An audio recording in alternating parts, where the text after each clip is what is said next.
আসসালামু আলাইকুম প্রিয় দর্শক। অন্য মঞ্চের আলাপ চাইতে আপনাদের সকলকে আমন্ত্রণ জানাই। একদিকে চলছে তথাকথিত আদালতে শেখ হাসিনাকে ফাঁসির রায় দেওয়ার তোড়জোড়, আর অন্যদিকে ডক্টর মোহাম্মদ ইউনূসের শোবার ঘর যমুনার কাছেই চলছে আরেক আয়োজন। সেখানে ৩০ বছরের জন্য বাংলাদেশকে বিক্রির চুক্তি করা হচ্ছে। আপনারা কি বুঝতে পারছেন যে শেখ হাসিনাকে ক্ষমতাচ্যুত করে ফাঁসি না দিলে যে ডক্টর ইউনূস ও তার জুলাই সন্ত্রাসের সঙ্গীদের পক্ষে এভাবে দেশ বিক্রি করে দেওয়া সম্ভব হতো না? যদি না বুঝে থাকুন, চলুন বিষয়টা বোঝার চেষ্টা করা যাক। ১৭ই নভেম্বর সকালটা একটা অদ্ভুত সকাল। একদিকে শেখ হাসিনার মামলার রায় হচ্ছে, রাস্তাঘাট ফাঁকা, বুলডোজার দিয়ে বঙ্গবন্ধুর বাড়ি ভাঙার জন্য বুলডোজার নিয়ে যাওয়া হচ্ছে। পুরো ঢাকা শহর যখন অস্থির, সারা বাংলাদেশ যখন অস্থির, সারা পৃথিবী যখন এই রায় নিয়ে বিশ্লেষণ করছে, আর দেশের ভেতর সবচেয়ে কৌশলগত দুটি বন্দর সেদিন সকালবেলা বিদেশি অপারেটরদের হাতে তুলে দেওয়ার চুক্তি চলছে শেরাটন হোটেলে বা ইন্টারকন্টিনেন্টাল হোটেলে।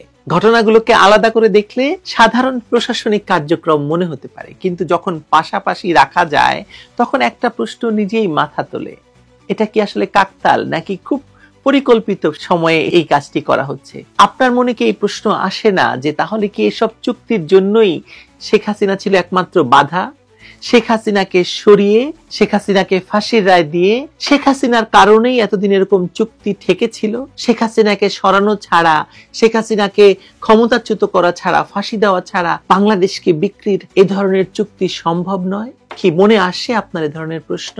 আমার কিন্তু আসছে। এখানে মূল নাটকটা লুকিয়ে আছে লালদিয়া টার্মিনালের চুক্তির টাইমলাইনে। মাত্র ২ সপ্তাহে এমন একটি বিশাল বহু দশকের কৌশলগত চুক্তির সবকিছু শেষ করা হয়েছে, যেখানে সাধারণত মাসের পর মাস লেগে যায়। একবার খেয়াল করে দেখুন তো, ৪ঠা নভেম্বর এপিএম টার্মিনালস প্রস্তাব দিল, ৫ই নভেম্বর কারিগরি মূল্যায়ন হলো, ৬ই নভেম্বর আর্থিক মূল্যায়ন শেষ হলো, তারপর দর কষাকষি সেরে ফেলা হলো শুক্রবার আর শনিবারে। ছুটির দিনে দরপত্র বিশ্লেষণ, আর্থিক ঝুঁকি মূল্যায়ন, টার্মিনাল ডিজাইন, কনসেশন শর্ত সবকিছু ২ দিনে সেরে ফেলা যায় কিভাবে? এটা কোনো ৩৩ বছরের চুক্তি নয়, কিন্তু মনে হচ্ছে যে ২ বছরের কোনো ভাড়া চুক্তি করছে তারা। এরপর ৯ নভেম্বর বোর্ড সভা বসলো। একই দিনে সারসংক্ষেপ নৌ পরিবহন মন্ত্রণালয়ে পাঠানো হলো। পরদিনই আইন মন্ত্রণালয় শেষ সিল মেরে দিল। ১২ই নভেম্বর অর্থনৈতিক উপদেষ্টা কমিটিতে অনুমোদনের সুপারিশ হলো। ১৬ই নভেম্বর প্রধান উপদেষ্টার চূড়ান্ত অনুমোদন পেল। একই দিনে লেটার অফ অ্যাওয়ার্ডও দিয়ে দেওয়া হলো। আর সবশেষে ১৭ই নভেম্বর চুক্তি স্বাক্ষরিত হলো। এমন গতিতে রাষ্ট্রীয় সম্পদের নিয়ন্ত্রণ বিদেশে তুলে দেওয়ার উদাহরণ সত্যি অনেক কম আছে। আইএফসির নিজের রিপোর্টে এই পুরো প্রক্রিয়ার জন্য ৬২ দিন সময় ধরা হয়েছিল। বাংলাদেশ তা শেষ করলো ১৩ দিনে। কি চমৎকার, তাই না? কি এখনো প্রশ্ন তুলবেন না? তোলার দরকার নেই মনে করছেন? কারা এর পেছনে আছে? কিভাবে এটি করা হলো? এখন কেউ যদি বলে যে এত দ্রুততার মধ্যে কোনো সমস্যা নেই, তাহলে সেই নিশ্চয়তা কোথায় যে সমস্যা আছে কি নেই? কোনো শর্ত জনসমক্ষে প্রকাশ করা হয়েছে কি? না, হয়নি।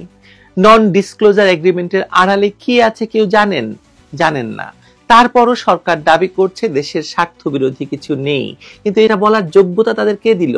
যখন বিশেষজ্ঞ, অংশীজন, বন্দর ব্যবহারকারীরা আলোচনার টেবিলে কেউই যখন ছিলেন না, তখন কে নিশ্চয়তা দেবে যে কোন বাংলাদেশের স্বার্থ এখানে রক্ষা হয়েছে? এটা নতুন সমস্যা নয়, বাংলাদেশের আগে হয়েছে। কিন্তু জুলাই সন্ত্রাসীরা ক্ষমতা দখলের আগে তারা দেশে বিদেশে আদানি কিংবা জাইকার মতো চুক্তি নিয়ে মুখে ফেনা তুলে ফেলেছিল যে দেশ বিক্রি করে দেওয়া হয়েছে। এই যে আজকে যারা চুক্তিতে সই করেছেন, স্বয়ং অর্থ উপদেষ্টা, গভর্নর, দেবপ্রিয়গণ বলেছিলেন যে শেখ হাসিনার আমলে করা চুক্তিগুলো কোনো স্বচ্ছতা নেই, কেউ জানে না সেখানে কি আছে। সেসব চুক্তিতেই নাকি ছিল ভয়ঙ্কর সব শর্ত। কিন্তু এখন আপনারা ক্ষমতায়, আপনারা সবকিছু জানেন এসব চুক্তিতে কি ছিল, কি নেই, কত দামে, কাদের মধ্যস্থতায় সব চুক্তি হয়েছিল, সবই জানেন।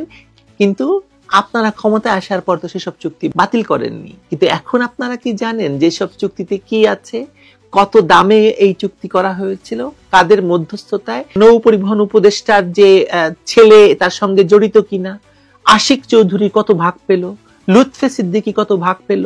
আপনারা কি সব জানেন না। মানে কারা এই দেশীয় পার্টনার, কে কত টাকা এই চুক্তির ফলে কামিয়ে নিল, কিছুই জানেন না। বলা হয়েছিল শেখ হাসিনার আমলে করা সকল চুক্তি বাতিল করা হবে। কই, কিছু তো বাতিল করা হয়নি, বরং ইউনূস মহাজনকে নাকে খত দিয়ে আদানিকে $300 মিলিয়ন বিল পরিশোধ করতে হয়েছে, না হলে আদানি বিদ্যুৎ সরবরাহ বন্ধ করত। তার মানে আদানি, জাইকা শেখ হাসিনার আমলে করা কোনো চুক্তিতেই কোনো ত্রুটি বের করতে পারেনি এই জুলাই সন্ত্রাসীরা, না হলে তো সেগুলো বাতিল হতো।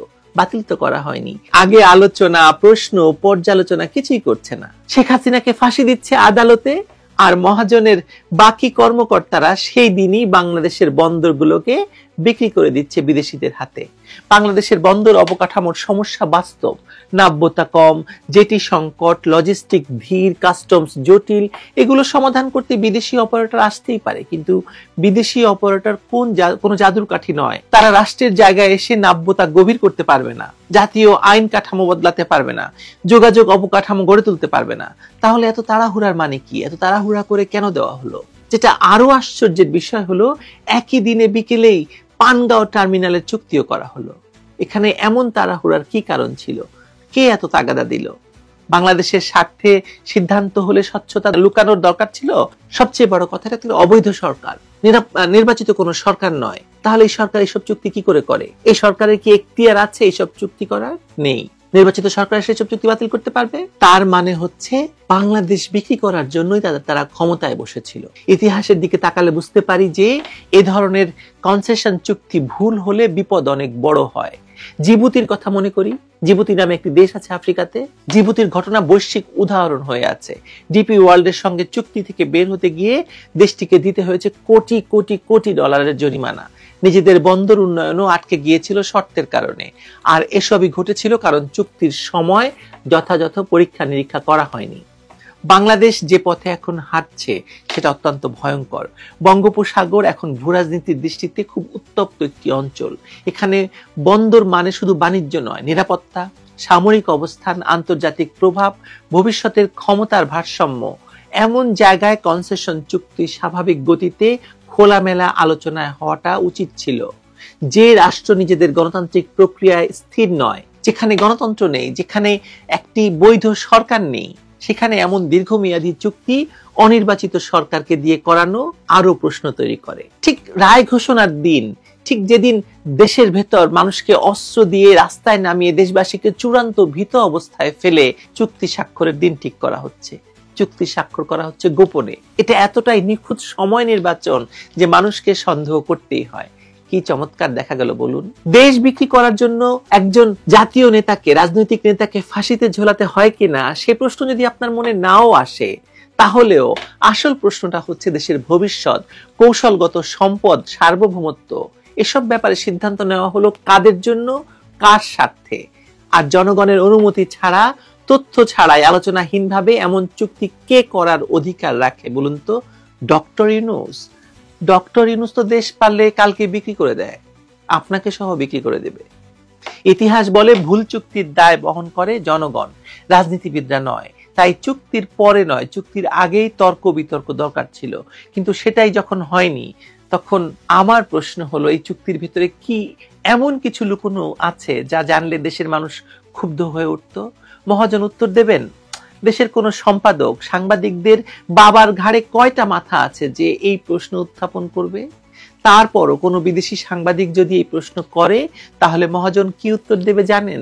মহাজন তার বিমান থেকে লাফ দেওয়া বালক উপদেষ্টার গলায় বলবে, আমরা ফাঁসি দিয়েছি, আমরা ন্যায় বিচার করেছি, এই বিচার প্রমাণ করেছে যে বিচার সবার জন্য সমান, ব্লা ব্লা ব্লা। বিদেশি সাংবাদিক মনে মনে বলবেন, আমি কই কি আর আমার সারিন্দায় বাজাই কি?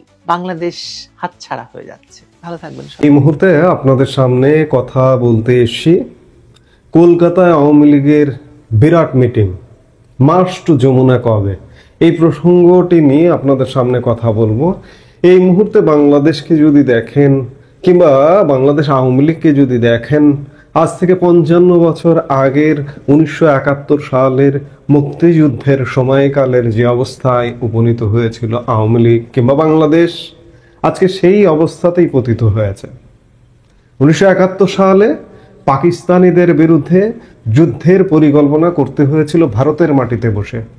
আজকেও ঠিক এমনই অবস্থা যে বাংলাদেশে ঘটনা ঘটছে, বিশেষ করে গতকালকে আন্তর্জাতিক অপরাধ ট্রাইব্যুনাল একপাক্ষিকভাবে বাংলাদেশের নির্বাসিত প্রধানমন্ত্রী শেখ হাসিনার বিরুদ্ধে মৃত্যুদণ্ডের রায় দিয়েছেন এবং নির্বাসিত স্বরাষ্ট্রমন্ত্রীর বিরুদ্ধে মৃত্যুদণ্ডের রায় দিয়েছে।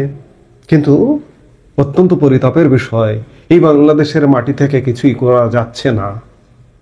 দখলদার জঙ্গি গোষ্ঠী বাংলাদেশকে দখল করে রেখেছে, যার দরুন বিদেশের মাটিতে আমাদের সবচেয়ে নিকট প্রতিবেশী দেশ ভারতের মাটিতে বসে মিটিং করতে হচ্ছে। ঠিক তেমনিভাবে আওয়ামী লীগের কেন্দ্রীয় কমিটির নেতারা গতকাল যেদিন রায় হলো ঠিক সেদিন কলকাতায় বসে মিটিং করেছেন। সেখান থেকে আজ মঙ্গলবার বাংলাদেশের বিক্ষোভ কর্মসূচি ঘোষণা দেওয়া হয়েছিল। আওয়ামী নেতাস in exile plan stir in Bangla শীর্ষক প্রতিবেদনে এ কথা লিখেছে ভারতের প্রভাবশালী পত্রিকা দ্য টাইমস অফ ইন্ডিয়া। তবে কলকাতায় কোথায় কোন ঠিকানায় এই মিটিং হয়েছে তা জানায়নি পত্রিকাটি। সোমবার কেন্দ্রীয় কমিটির ওই মিটিংয়ে উপস্থিত ছিলেন দলটির এমন একজন নেতা শেখ হাসিনার বিরুদ্ধে মৃত্যুদণ্ডের রায় সম্পর্কে বলেছেন, 5ই আগস্টের পর থেকেই এটা নির্ধারণ করে রাখা হয়েছিল। হাসিনাকে রাজনীতি থেকে সরিয়ে দেওয়ার বিষয়ে ক্ষমতাসীনরা উন্মুখ হয়ে আছেন, তাই এ সময় তারা বিচার বিভাগকে হাতিয়ার হিসেবে ব্যবহার করছেন। ওদিকে সোমবার আওয়ামী লীগের সাধারণ সম্পাদক ওবায়দুল কাদের আপডেট দেওয়ার জন্য খবরের চ্যানেল এবং নিউজ পোর্টালগুলোতে আঠার মতো লেগেছিলেন। সন্ধ্যায় তিনি একটি বিবৃতি দিয়েছেন। বিকেল নাগাদ আদালতের রায় নিউজ চ্যানেল এবং অনলাইন নিউজ প্ল্যাটফর্মগুলোতে ছড়িয়ে পড়ে। 2024 সালে ছাত্রদের নেতৃত্বে শুরু হওয়া গণ অভ্যুত্থানকে নিয়ন্ত্রণে নিতে ঢাকায় শেখ হাসিনা প্রাণঘাতী শক্তি ব্যবহারের নির্দেশ দিয়েছিলেন বলে আদালত তাকে অভিযুক্ত করে। ওবায়দুল কাদের আদালতের রায়কে একটি ক্যাঙ্গারু কোর্টের বিচারের নামে প্রহসন বলে আখ্যায়িত করেন। তিনি আদালতের বৈধতা নিয়ে প্রশ্ন তোলেন, দাবি করেন আওয়ামী লীগ ও শেখ হাসিনাকে নির্বাচন থেকে দূরে রাখতেই মিথ্যা অভিযোগে এই মামলা করা হয়েছে। তিনি রায়কে প্রত্যাখ্যান করে বলেন, এতে আমি বিস্মিত নই। সোমবার আওয়ামী লীগের কেন্দ্রীয় কমিটির নেতারা এই বিচার ও রায়কে শেখ হাসিনার বিরুদ্ধে রাজনৈতিক প্রতিশোধ হিসেবে দেখেন বলে বলা হয় রিপোর্টে। এই রিপোর্টে আরো বলা হয়, পাকিস্তানের কাছ থেকে 1971 সালে স্বাধীনতা যুদ্ধের সময়ের সমস্যা সমাধানের চেষ্টা করেছেন শেখ হাসিনা, এই জন্যই তার বিরুদ্ধে এই প্রতিশোধ। কেন্দ্রীয় কমিটির এক নেতা আরো বলেন, শেখ হাসিনার অনুপস্থিতিতে এবং তার পক্ষে আমরা যেসব আইনজীবীকে প্রস্তাব করেছিলাম তাদের কাউকে আদালতে উপস্থিত হওয়ার অনুমতি না দেওয়ার মাধ্যমে বিচার হয়েছে। তার আত্মরক্ষার অধিকার সমুন্নত রাখা হয়নি। এই নেতা আদালত গঠনের কারণ নিয়ে প্রশ্ন তোলেন। ওবায়দুল কাদের বিবৃতিতে বলেন, শিগগিরই যমুনামুখী মার্চ করার জন্য আমরা আমাদের নেতার সঙ্গে আলোচনা করব এবং তার অনুমতি চাইব। দেশে গণতন্ত্র ফেরাতে এটা হবে অত্যন্ত কঠোর এক আন্দোলন। অর্থাৎ ওবায়দুল কাদের বলেছেন নেতার সঙ্গে, আমাদের নেতার সাথে বলতে প্রধানমন্ত্রী শেখ হাসিনার সাথে আলোচনা করবেন, আলোচনা করে এক কঠোর কর্মসূচির দিকে যাবে আওয়ামী লীগ, এই ইঙ্গিতটাই দিয়েছেন ওবায়দুল কাদের। এবং গতকালকের মিটিং থেকে এটাই মোটামুটি সিদ্ধান্ত হয় যে মার্চ টু যমুনা। এখন আওয়ামী লীগের নিশ্চয়ই প্রস্তুতের ব্যাপার আছে, সেই প্রস্তুতির পরেই নিশ্চয়ই মার্চ টু যমুনা, যতই বাধা আসুক বাধার প্রাচীর ডিঙ্গে নিশ্চয়ই আওয়ামী লীগ আজকের এই বাংলাদেশকে উদ্ধার করতে এগিয়ে আসবে, নিজেরা উদ্ধার হবে, বাংলাদেশও উদ্ধার হবে। অন্যদিকে শুধু আওয়ামী লীগ যে বৈঠক করেছে, মিটিং করেছে, প্রতিক্রিয়া জানিয়েছে তা নয়, শেখ হাসিনার এই একপাক্ষিক মৃত্যুদণ্ডের রায় বা যে রায়টি দেওয়া হয়েছে সেই রায়ের ব্যাপারে সারা পৃথিবীর মানবাধিকার সংস্থাগুলো, জাতিসংঘ এটি নিয়ে প্রতিক্রিয়া জানিয়েছে। মানবতা বিরোধী অপরাধের মামলায় বাংলাদেশের নির্বাসিত প্রধানমন্ত্রী শেখ হাসিনা ও সাবেক স্বরাষ্ট্রমন্ত্রী আসাদুজ্জামান খান কামালের অনুপস্থিতিতে বিচার ও মৃত্যুদণ্ডের রায় নিয়ে উদ্বেগ প্রকাশ করেছে জাতিসংঘ, হিউম্যান রাইটস ওয়াচ সহ আন্তর্জাতিক মানবাধিকার সংস্থাগুলো। পৃথক পৃথক বিবৃতিতে মানবাধিকার নিয়ে এমন উদ্বেগ প্রকাশ করেছে তারা।